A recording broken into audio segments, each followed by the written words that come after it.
Bagger बनने के 3 important ingredient, size, scale और capital efficiency. Rajesh, very well explain. लेकिन आपने अर्निंग्स ग्रोथ की भी बात की। Q4 FY23 लार्जली अगर देखें क्वार्टर जो था स्ट्रांग था, क्योंकि मेजॉरिटी सेक्टर्स के नतीजे जो हैं अच्छे आते हुए दिखे। Banks, NBFCs, automobile, cement, real estate, oil and gas. हाँ, FMCG और फार्मा की तरफ से मिक्स बैग था और कैपिटल में ओवरऑल वीकनेस नजर आई। आने वाले 3 से 4 महीनों के लिए अगर पोर्टफोलियो जनरेट करना है, पोर्टफोलियो करने की कोशिश करनी है, तो कौन से स्पेसेस पर अब नजर रखनी चाहिए? रिसेंटली हमारा न्यूज़लेटर हमने पब्लिश किया है, ट्रिपल ए इनसाइट्स, जो हम कहते हैं 3 C's फॉर FY24। तो first is capital goods, second is consumer and third is the credit growth. हमें लग रहा है कि अगले 12 से 18 या 24 महीने में ये जो 3 C's है, ये 3 C में हमें बहुत बड़ा स्ट्रॉन्ग अर्निंग्स ग्रोथ दिख रहा है। कंज्यूमर की अगर हम फर्स्ट बात करें तो ये कंज्यूमर सेगमेंट बहुत जोर से इंपैक्ट हो गई थी डिमांड साइड पे, because inflation was running very high, और वो हाई इन्फ्लेशन की वजह से रूरल डिमांड काफी एडवर्सली इंपैक्ट हो गई। तो हमें लग रहा है कि इन्फ्लेशन की जो तकलीफें थी वो अभी दूर हो गई है, और because inflation is now going to reduce, demand slowly it is going to recover. तो एक यहाँ पे नेचुरली डिमांड पुश आएगा। सेकंड इंपॉर्टेंटली, ये कंज्यूमर सेक्टर जो है वहां पे कंपनीज के ग्रॉस मार्जिन जोर से इंपैक्ट हो गए थे, बिकॉज कंपनीज ने बहुत सारी कमोडिटीज के जो भाव बढ़ गए थे, लेकिन उन्होंने प्राइसिंग पावर बेसिकली इतना हाइक नहीं किया था क्योंकि डिमांड इंपैक्ट हो गई थी। तो हमें लग रहा है कि यहाँ पे वो दूसरा इंपॉर्टेंट फैक्टर है कि जहां पे आपका ग्रोस मार्जिन एक्सपेंशन होएगा, one side demand will improve so your revenue growth will be higher, और other side gross margin will expand, तो आपका ऑपरेटिंग प्रॉफिट मार्जिन भी बढ़ेगा। ये दोनों का कॉम्बिनेशन से कंज्यूमर कंपनीज का हमें लग रहा है कि प्रॉफिट ग्रोथ अगले 1, 2, 3 साल में ज्यादा रहेंगे compare to FY23। Second sector is capital goods, जहां पे अगर मैं सिर्फ हम जो कंपनी ट्रैक करते हैं वो जो यूनिवर्स की अगर मैं बात करूं तो 30 से 40% ऑर्डर इनफ्लो में बढ़ोतरी हो गई।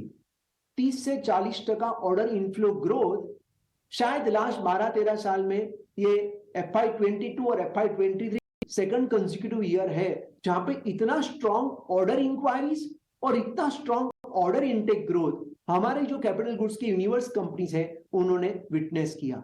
तो हमें लग रहा है कि this is just a beginning, और हमें लग रहा है capital goods will continue to do well for next 12 to 18 to 24 months. And third segment जो है वो क्रेडिट ग्रोथ है। तो if you look at the non food credit growth, 12 साल का हार्श विंटर था इंडियन बैंकिंग सिस्टम के लिए। Non food credit growth single digit में रहा करता था, लेकिन पिछले 8 महीने से ये जो नॉन फूड क्रेडिट ग्रोथ है वो हेल्थी डबल डिजिट हो गया है। चाहे वो रिटेल लोन हो, चाहे वो कंज्यूमर लोन हो, चाहे वो हाउसिंग रिलेटेड लोन हो, चाहे वो पर्सनल लोन हो, ये सबका डबल डिजिट ग्रोथ आ रहा है। और कॉर्पोरेट क्रेडिट ग्रोथ भी स्लोली इंप्रूवमेंट की दिशा की तरफ जा रहा है। तो हमें लग रहा है कि ये credit growth will also improve, and banking की cost of credit is one of the lowest right now, and loan book growth is going to be improve over next 12 to 18 to 24 months। तो हमें लग रहा है ये तीसरा सी है। तो ये 3 C, consumer, capital goods and credit, यानी कि बैंकिंग एंड फाइनेंस, ये 3 C पे हमें लग रहा है कि अगले 12-24 महीने में we see strong earnings growth in these 3 sectors। Right Rajesh, आपने क्रेडिट ग्रोथ की बात की। मैं आपको बताऊं बड़ी इंटरेस्टिंग बात, मैं ओवर द वीकेंड पूना वाला फिनकॉप के हेडक्वार्टर गया। आधार पूना वाला जी से बात कर रहा था, अभय भुटाड़ा जी से बात कर रहा था। वो भी अपनी पूना वाला फिनकॉप के रिजल्ट जो भी आए थे काफ़ी मजबूत थे, हाई क्रेडिट ग्रोथ। तो उन्होंने हमें बताया कि इंडस्ट्री में क्रेडिट ग्रोथ में बड़ी टेलविंड है, ऑन ग्राउंड डिमांड अच्छी है, इसीलिए उन्होंने 35-40% की ग्रोथ गाइड की है। और लोगों ने जो सवाल उठाया कि भाई इतना हाई ग्रोथ क्या रिस्क पे आएगा, तो मालूम चला कि भाई 700 से ऊपर के सिबिल को ही लोन देते हैं और TDS GST वाले क्लाइंट्स को ही देते हैं, तो डेटा बैक लेंडिंग में काफ़ी ग्रोथ हो रही है और कम रिस्क भी है। मैंने देखा आपके भी पोर्टफोलियोज में NBFCs हैं, क्वालिटी स्मॉल फाइनेंस बैंक हैं, जो मिड टियर में काफ़ी बड़ा काम कर रहे हैं। आपकी कंपनी में किस तरह की क्रेडिट ग्रोथ हो रही है, और ये भी बताएं कि रिस्क के बारे में वो मैनेजमेंट्स क्या बोले इस क्वार्टर में। देखो अजय, अगर हम दो चीजों को लिंक करें, मैंने कहा फर्स्ट की कैपिटल गुड्स में 30 से 40% ऑर्डर इंक्वायरी ग्रोथ हो रही है।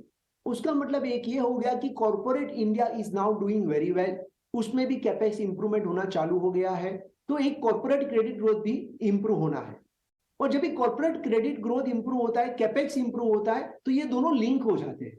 और ये जब भी दोनों लिंक हो जाता है और उसके उपरांत मैं आपको बोल रहा हूं कि कंजम्पशन भी इंप्रूव होना है, तो उसका मतलब है कि इंडियन कंज्यूमर जो बोरोअर है, जो कंज्यूमर साइड का, जो रिटेल साइड का जो बोरोइंग है, उसकी भी आपको actually quality is going to improve.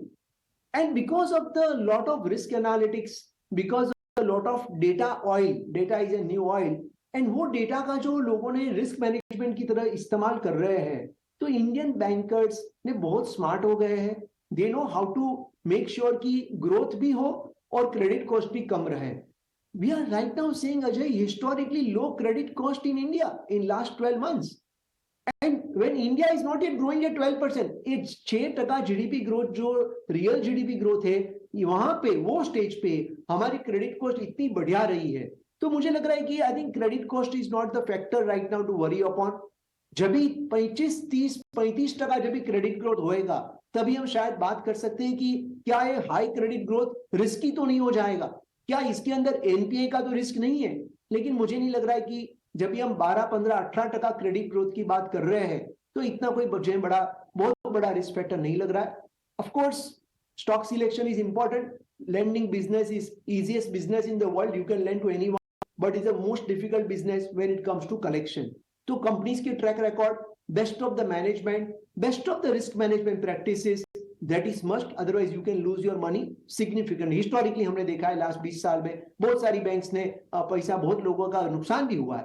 तो you need to be conscious, and that's where the ability of fund manager to pick and choose the right one comes into the play.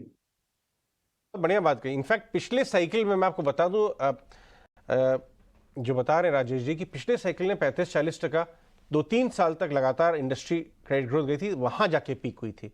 अभी तो हम 15 से 18% तक ही पहुंचे हैं, तो रेड हॉट नहीं हुई है, बहुत ज़्यादा इतनी ज़्यादा गर्म नहीं हुई कि आप परेशान हो जाएं। अच्छी कंपनी के ऊपर दांव लगाइए और इसका फ़ायदा उठाइए। राजेश, बहुत बहुत शुक्रिया हमसे बात करने के लिए।